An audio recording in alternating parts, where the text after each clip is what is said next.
नमस्कार दोस्तों, स्वागत है आपका हमारे इस YouTube चैनल रोशन सा स्टडी पॉइंट पर। आज की इस वीडियो में हम इकोनॉमिक्स के 11th क्लास का चैप्टर 8 जिसका नाम है लागत की अवधारणाएं पढ़ेंगे। अगर आपने इस चैनल को सब्सक्राइब नहीं करा है तो सब्सक्राइब कर दें और बेल आइकन को ज़रूर दबा दें ताकि हमारी और भी जो नई वीडियोस हैं वो आपके पास तुरंत और सबसे पहले पहुँचे। तो आइए बढ़ते हैं चैप्टर की ओर। जैसे चैप्टर का नाम ही है लागत की अवधारणाएँ, तो लागत होता क्या है पहले वो जान लेते हैं। तो लागत जो होता है वो किसी वस्तु की निश्चित मात्रा के उत्पादन के लिए उत्पादक द्वारा कारक और गैर कारक आगतों पर किए जाने वाला खर्च है। यानी जब उत्पादक किसी वस्तु का उत्पादन करता है तो उसके लिए उसको कारक और गैर कारक आगतों पर खर्च करना होता है। वही खर्च क्या होता है? लागत होता है। यानी साफ सीधी बात, जब किसी उत्पादक को किसी वस्तु का उत्पादन करना है तो वो उसके लिए इनपुट जो खरीदेगा, जो कारक वो खरीदेगा, उन पे जो वो खर्च करेगा वही लागत होता है। दूसरा है अवसर लागत। अवसर लागत क्या होता है? किसी वस्तु की निश्चित मात्रा का उत्पादन करने के लिए, किसी वस्तु की निश्चित मात्रा का उत्पादन करने के लिए लगने वाला खर्च। सर, ये बिल्कुल लागत जैसा ही है कि जब किसी वस्तु की निश्चित मात्रा का उत्पादन करना होता है तो उस पर जो खर्च होता है उत्पादन। कुल लागत क्या होता है? कुल लागत स्पष्ट लागत और निहित लागत का जोड़ है। यानी स्पष्ट लागत और निहित लागत का जोड़ क्या है? कुल लागत है। तो ये स्पष्ट लागत और निहित लागत क्या होता है ये जान लेते हैं। तो स्पष्ट लागत जो होता है वो बाजार से खरीदी गई आगतों पर उत्पादक द्वारा किए जाने वाला खर्च स्पष्ट लागत होता है। यानी उत्पादक जब किसी वस्तु का उत्पादन करता है तो उसके लिए वो कुछ जो आगत है या कारक है जब वो बाजार से खरीदता है और उस पर जो खर्च करता है वही स्पष्ट लागत है, जो साफ सीधा दिखता है कि हाँ इसने इस वस्तु के उत्पादन के लिए ये चीज़ खरीदी है, वो साफ साफ दिखा है, इसीलिए वो स्पष्ट लागत है। निहित लागत ये क्या होता है? स्वस्वामित्व आगतों के प्रयोग पर लगने वाला अनुमानित खर्च है। स्वस्वामित्व आगत क्या होते हैं? जैसे उत्पादक है, उत्पादक किसी वस्तु का उत्पादन कहीं किसी इमारत में कर रहा है, तो अगर वो इमारत उसकी खुद की है तो उसके लिए उसको किराया नहीं देना पड़ेगा, ये उसका स्वस्वामित्व आगत है। अगर ये दूसरे की होती तो उसको किराया देना पड़ता, तो उस पर जो खर्चा होता वो स्पष्ट लागत होता। लेकिन ये उसका खुद का है, ये स्वस्वामित्व आगत है उसका, तो उस पे जो लगने वाला अनुमानित खर्च है कि अगर किराए पे होता तो वो मान लो 10,000 रुपये दे रहा होता और अभी तो नहीं दे रहा है क्योंकि वो खुद का है उसका, तो वो जो अनुमानित खर्च है वही निहित लागत होता है। स्पष्ट लागत और निहित लागत तो जान लिया क्या होता है, लेकिन अब उनमें जो अंतर है उसको भी देख लेते हैं। तो पहला अंतर तो उनका डेफिनेशन में ही है कि जो स्पष्ट लागत होता है वो बाजार से खरीदी गई आगतों पर किए जाने वाला खर्च होता है। निहित लागत क्या होता है कि ये स्वस्वामित्व आगतों के प्रयोग पर जो लगने वाला खर्च होता है या जो जुड़ा हुआ खर्च, लगा हुआ खर्च होता है, वो निहित लागत होता है।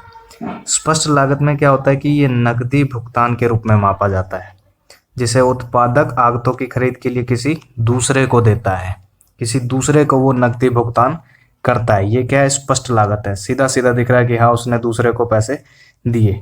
लेकिन निहित लागत में क्या होता है कि ये स्वस्वामित्व आगतों के प्रयोग पर लगने वाला अनुमानित खर्च है। अनुमानित खर्च है ये दे नहीं रहा है, लेकिन हाँ अगर देता तो इतना खर्चा होता, तो ये अनुमानित खर्च है। इसके उदाहरण भी देख लेते हैं। स्पष्ट लागत के उदाहरण क्या है कि श्रमिकों को मजदूरी का भुगतान, श्रमिकों को सीधा सीधा श्रमिकों ने काम किया, उनको सीधा सीधा खर्च दिया, उनको भुगतान किया, तो वो स्पष्ट लागत है। बिजली के बिल का भुगतान, बिजली का बिल आया मशीन का, तो उसका जो भुगतान किया वो स्पष्ट लागत है, सीधा सीधा पैसे दिए।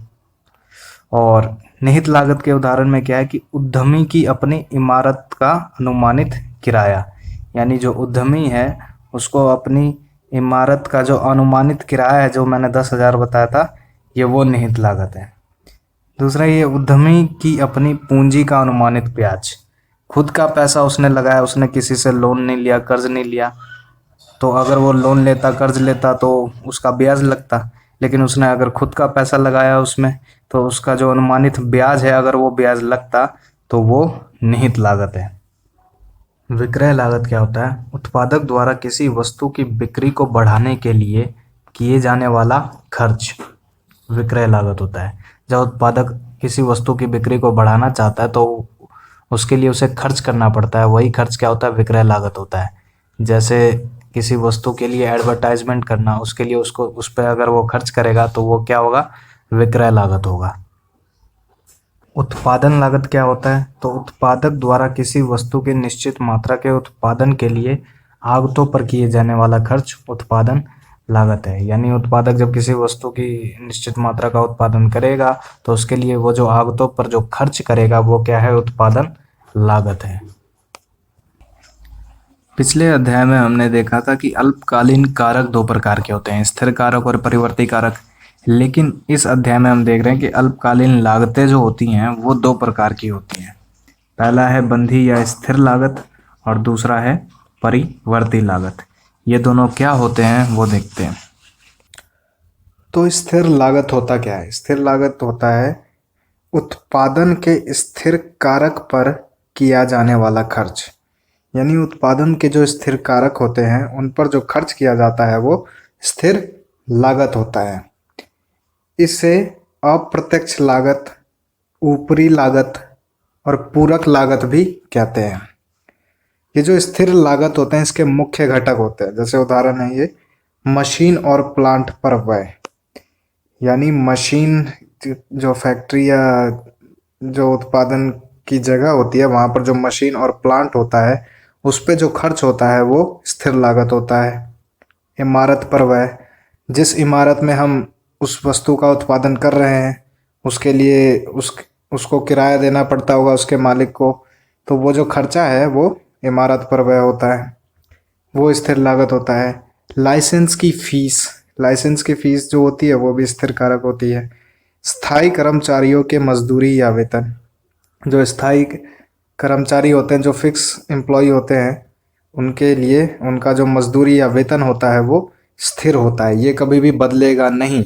चाहे आपका उत्पादन अधिक हो या कम हो, आपको ये खर्चा करना ही पड़ेगा, ये स्थिर रहेगा, ये फिक्स रहेगा। दूसरा है परिवर्ती लागत। तो परिवर्ती लागत क्या है? उत्पादन के परिवर्ती कारक पर किया जाने वाला खर्च। यानी उत्पादन के जो परिवर्ती कारक होते हैं उन पर किए जाने वाले खर्च को परिवर्ती लागत कहते हैं। तो ये जो परिवर्ती कारक होते हैं उसके मुख्य घटक क्या होते हैं? तो कच्चे माल की लागत, कच्चे माल की लागत, जो कच्चा माल हम खरीदते हैं उत्पादन के लिए किसी वस्तु का, तो उसमें जो लागत, उसका जो खर्चा होता है वो परिवर्ती लागत होता है। अस्थायी कर्मचारियों को मजदूरी, यानी वो कर्मचारी जो अस्थायी होते हैं, जिनको हम कभी कभार काम करने के लिए बुलाते हैं, वो परिवर्ती लागत होते हैं क्योंकि उन्हें कभी कभार पैसा देना रहता है और वो फिक्स नहीं रहता है। और दूसरा ये बिजली का खर्च या टूट फूट का खर्च। कभी कभार बिजली का खर्च ज़्यादा भी आ सकता है, कम भी आ सकता है। टूट फूट का खर्च, मशीन बिगड़ गई या कुछ हो गया तो उसमें भी खर्चा होता है। तो ये सब क्या है? परिवर्ती लागत है। ये बदल बदल के लागत होती है, ये फिक्स नहीं रहती। बंधी लागत यानी स्थिर लागत और परिवर्ती लागत के कुछ अंतर भी हैं। आइए इन अंतरों को जान लेते हैं।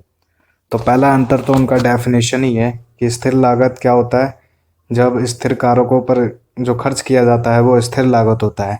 और परिवर्ती लागत क्या होता है? जब परिवर्ती कारकों पर खर्च किया जाता है तो वो क्या होता है? परिवर्ती लागत होता है।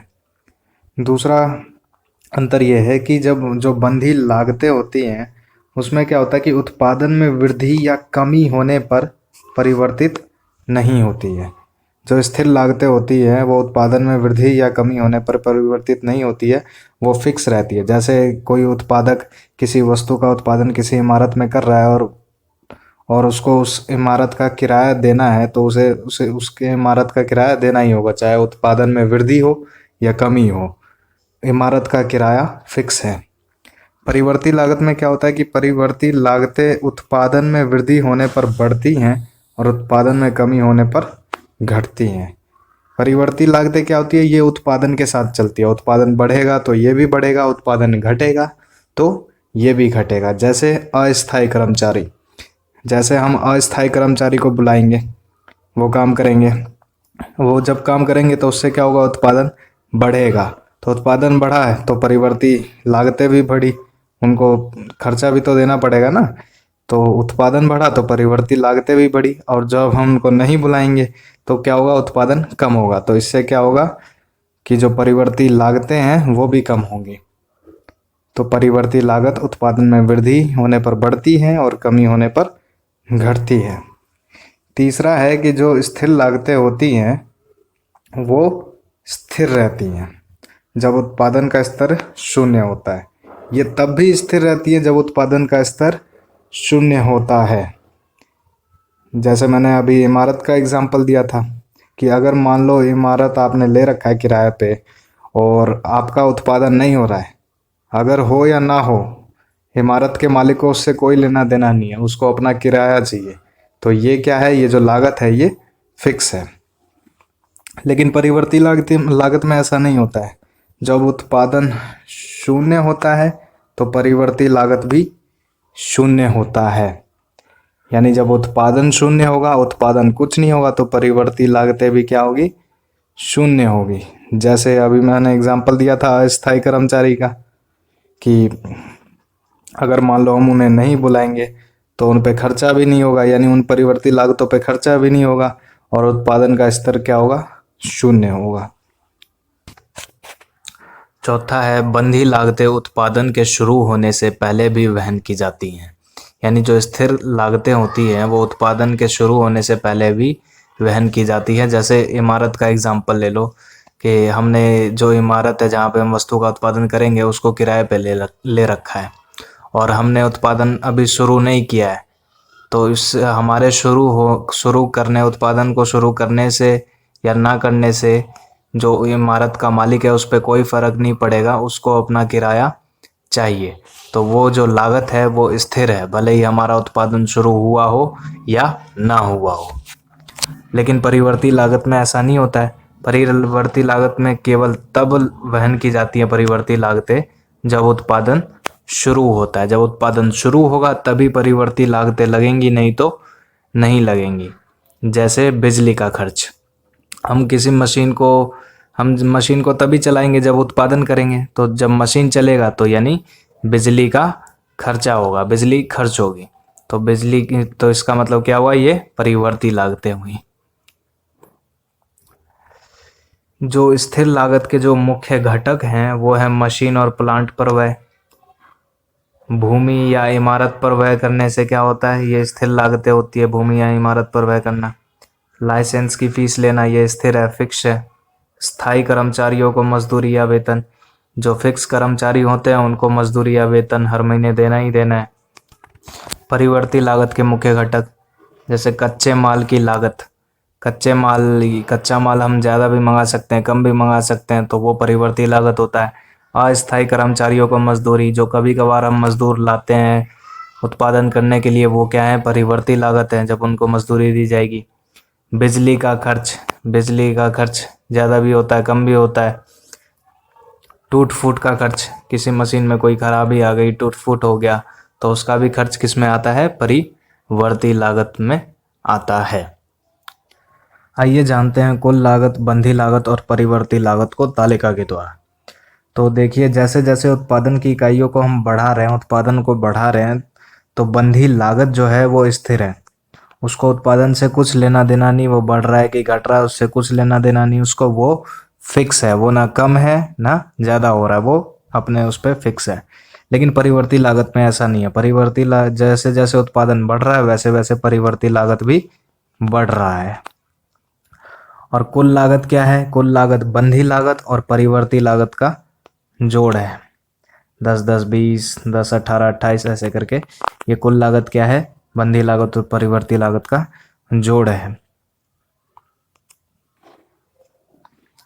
इसी को हम वक्र के द्वारा भी समझते हैं। देखिए, ये कुल लागत का वक्र है, ये कुल परिवर्ती लागत का वक्र है, और ये कुल स्थिर लागत का वक्र है। तो जो स्थिर लागत का वक्र है वो देखो एकदम स्ट्रेट है, एकदम फिक्स है, सीधा है, वो एकदम सीधा है, ना ऊपर ना नीचे। लेकिन कुल परिवर्ती लागत का क्या है, वो परिवर्तित हो रहा है, वो बदल रहा है। जैसे जैसे उत्पादन बढ़ रहा है वैसे वैसे परिवर्ती लागत भी बढ़ रहा है। और कुल लागत जो है वो कुल स्थिर लागत और कुल परिवर्ती लागत का जोड़ है। पिछले चैप्टर में हमने औसत उत्पाद के बारे में पढ़ा था, तो इस लागत वाले चैप्टर में हम औसत लागत के बारे में पढ़ेंगे। तो औसत लागत होता क्या है? ये उत्पादन का प्रति इकाई लागत है। यानी ये क्या है? उत्पादन जो है उसका प्रति इकाई लागत है औसत लागत। और औसत लागत क्या होता है? औसत स्थिर लागत और औसत परिवर्ती लागत का जोड़ होता है औसत लागत। तो अब औसत स्थिर लागत और औसत परिवर्ती लागत क्या होता है वो देखते हैं। औसत बंधी या स्थिर लागत क्या होता है? तो उत्पादन के प्रति इकाई बंधी लागत औसत बंधी लागत कहलाते हैं। इस औसत बंधी लागत को वक्र के द्वारा भी समझाया गया है। इसका जो वक्र होता है वो रेक्टेंगुलर हाइपरबोला होता है। जो इसका जो वक्र है औसत बंधी लागत का वो एकदम रेक्टेंगुलर हाइपरबोला होता है। ऐसा क्यों होता है वो भी जानते हैं। औसत बंधी लागत का वक्र रेक्टेंगुलर हाइपरबोला होता है। ये हमने वक्र में देखा था औसत बंधी लागत की कि जो उसका वक्र था वो रेक्टेंगुलर हाइपरबोला था तो लेकिन ऐसा क्यों होता है वो देखते हैं। यह है कि यदि हम औसत बंधी लागत वक्र के किसी भी बिंदु के मूल्य को उसके उत्पादन की मात्रा के साथ गुना करें तो जो गुणनफल होगा वो समान रहेगा। यानी औसत बंधी लागत का जो वक्र है उसके किसी भी बिंदु के मूल्य को हम उसके उत्पादन की मात्रा के साथ अगर गुना करेंगे तो जो आंसर आएगा, जो गुणनफल आएगा वो समान रहेगा, वो एक जैसा ही रहेगा चाहे हम किसी भी स्तर पर करें। तो जो गुणनफल होगा वो समान रहेगा। तो जो समान रहता है, जो स्थिर रहता है वो क्या होता है? वो कुल बंधी लागत होता है। जो स्थिर रहेगा वो परिवर्ती लागत तो हो नहीं सकता, क्योंकि परिवर्ती लागत तो हमेशा बदलता रहता है। ये स्थिर लागत ही हो सकता है जो नहीं बदलेगा, जो समान रहेगा। इसीलिए ये जो उत्पादन के सभी स्तरों पर समान रहता है, इसीलिए ये जो वक्र है वो रेक्टेंगुलर हाइपरबोला होता है। औसत परिवर्ती लागत ये क्या होता है? उत्पादन की प्रति इकाई परिवर्ती लागत औसत परिवर्ती लागत होती है। यानी उत्पादन की प्रति इकाई पर जो परिवर्ती लागत पर जो खर्च होता है वो औसत परिवर्ती लागत होता है।